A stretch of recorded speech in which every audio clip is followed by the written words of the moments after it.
Now, I've been thinking about making this video for a little while actually. It was a bit of a eureka moment sort of thing, if you like, when I sort of discovered how to do this. Basically, the standard setup of the MG4 sound system is terrible. If you don't touch any settings and you just get in it and you just turn it on and play it, you will be disappointed.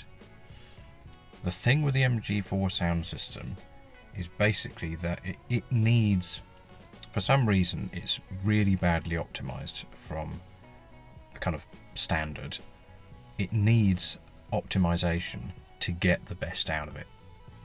Now, a lot of people, a lot of MG4 owners have kind of worked out that you've got to fiddle around with the in-car equalizer settings, which you do need to do.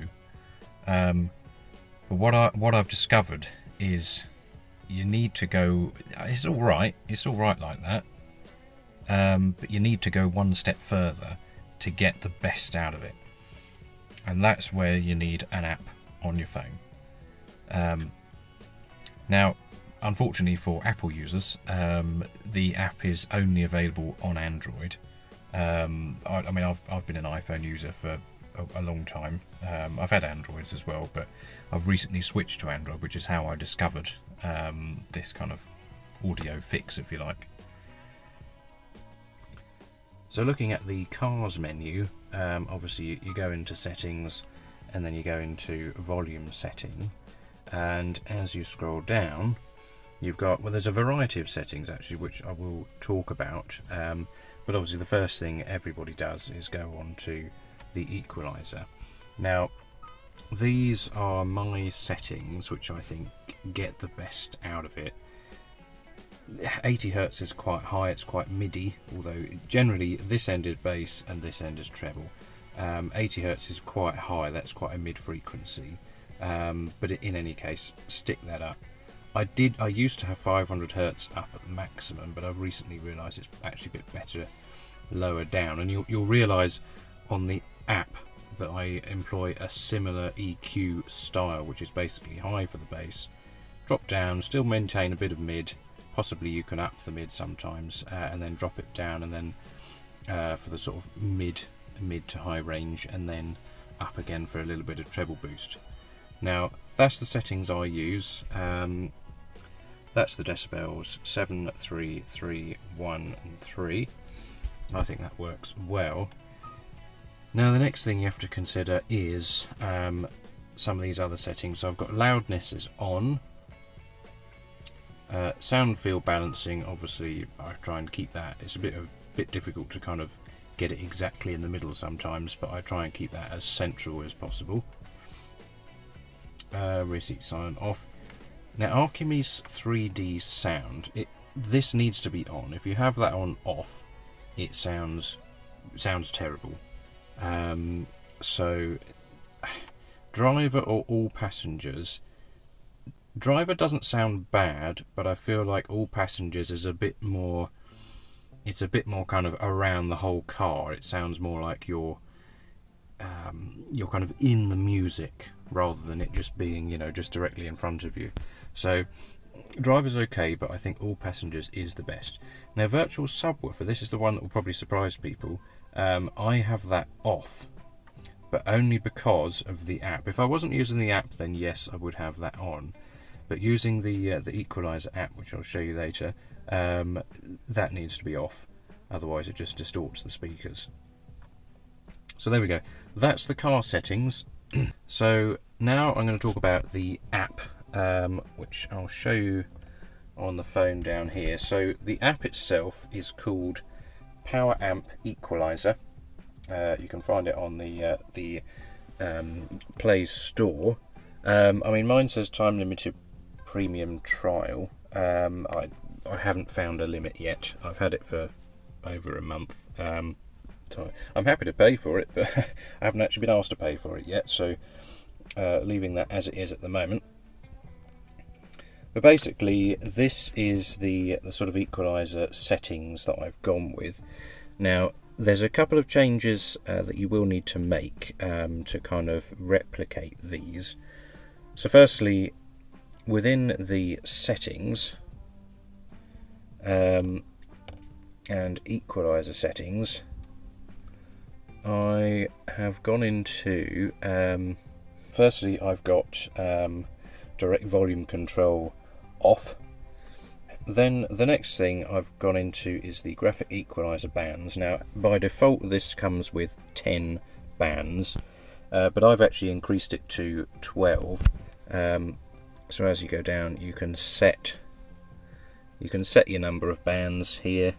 I've set it to 12, which just gives you a little bit more flexibility in terms of what you can adjust. And then the next thing is the first frequency. I've got that down at 13 Hertz, which is nice and low, nice and deep. That's a very low frequency. Arguably it probably doesn't make a huge amount of difference, but sometimes there are just certain bass notes I think which it will just help with. Last frequency at 16, which I believe is the default. So that's the first thing I've done.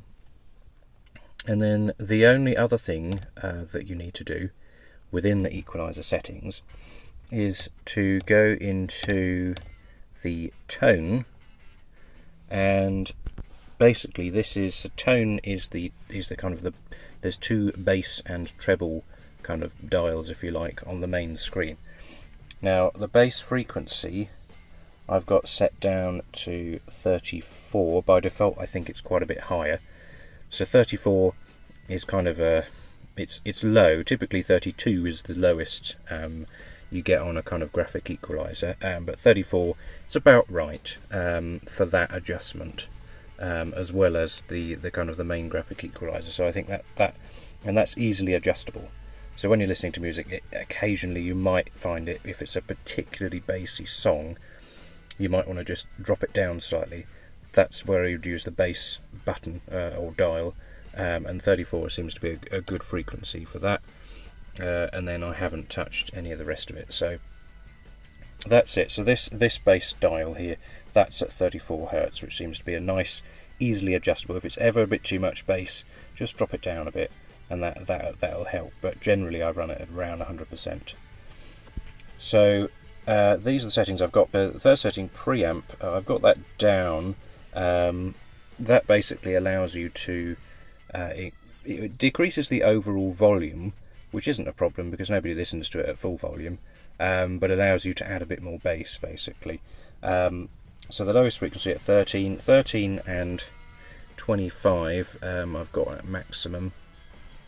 47, which is still sort of in the bass, but a little bit more MIDI, I sort of keep about there. And then by dropping down this one, 91, that basically turns the bass deep.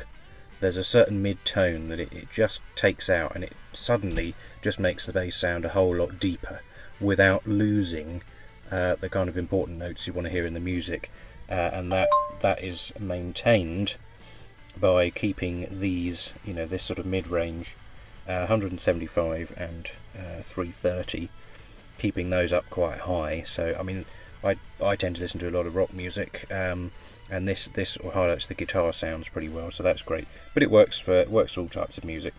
And then actually tapering off to the treble. I mean, you could potentially increase this one a little bit, but where there's a lot of drums going on, sometimes the cymbals can be a bit crashy when you have the highest treble setting up. So that's the kind of overall equalizer setting. So that's the phone and the car settings. The app is called Power Amp Equalizer. It just transforms it. I mean, the bass suddenly becomes deep, which is just fantastic. But it still maintains volume, and with these equalizer settings, you've got mid and a nice amount of treble there as well. It just sounds really good. It's gone from basically a very mediocre, average sound system to a really good sound system, which is brilliant. I mean, it's rectified one of the kind of issues that some people have with this car. So I'm going to demonstrate it. Now, this isn't my usual taste of music, but obviously with YouTube copyrights and whatnot, you can't just play whatever you like. So this is a copyright-free song, which just demonstrates the bass. I mean, you may not be able to tell if you're listening to it on a phone speaker, definitely not. But if you're listening to it on headphones, if they're decent enough headphones, you will be able to hear the deepness of the bass.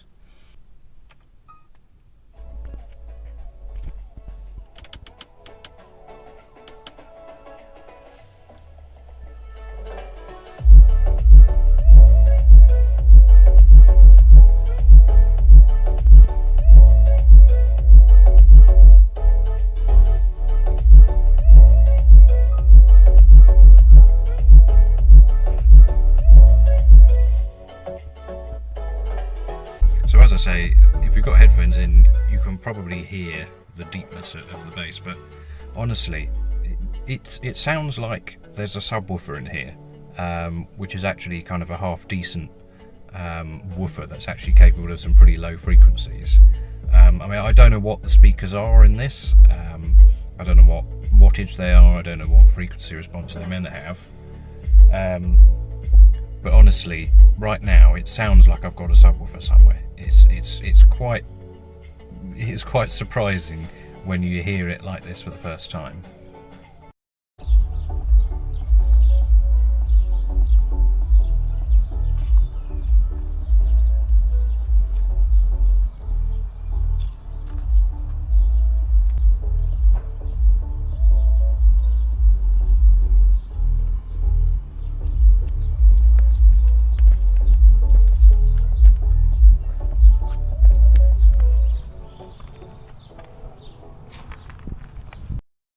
Now I've just put a clip in there of the sound from the outside, and with volume at volume 12, it's audible from the outside. You can hear it, but actually it sounds fine. The bass actually sounds nice and deep from the outside.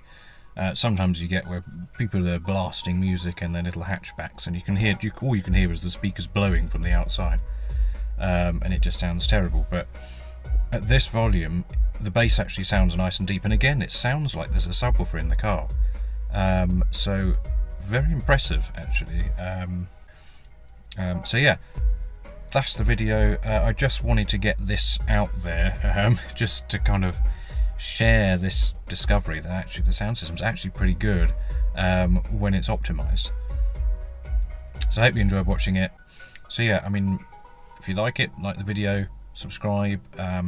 Any kind of videos you want me to make about this car, the X-Power in particular, let me know. You know, I like making videos. So yeah, hopefully you found this helpful, and see you next time.